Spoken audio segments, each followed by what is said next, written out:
আল্লাহ তাআলা মন সবাইকে দেন, মন থেকে ভালোবাসার মানুষও হয়তো অনেককেই দেন, তবে মন থেকে বুঝবে এমন মানুষ কিন্তু খুব কপালওয়ালা মানুষই পায়। একবার জাস্ট ভাবেন যে পৃথিবীতে যত বিচ্ছেদ হয় তার সবচেয়ে প্রধান কারণটা হচ্ছে মিসআন্ডারস্ট্যান্ডিং, একে অপরকে ভুল বোঝা।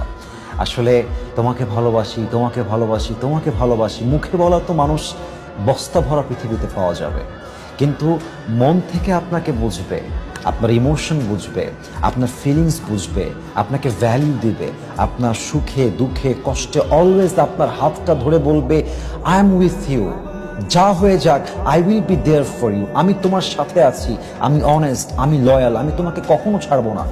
ऐसे इंसान कहाँ मिलते हैं यार, आज तक तो मुझे कोई ना मिला। আমার মনে হয় যে একজন বোঝার মানুষ থাকলে, অনেস্ট অ্যান্ড লয়াল মানুষ থাকলে আপনার জীবনে আর কোনো কিছুর প্রয়োজন হবে না ইনশাআল্লাহ।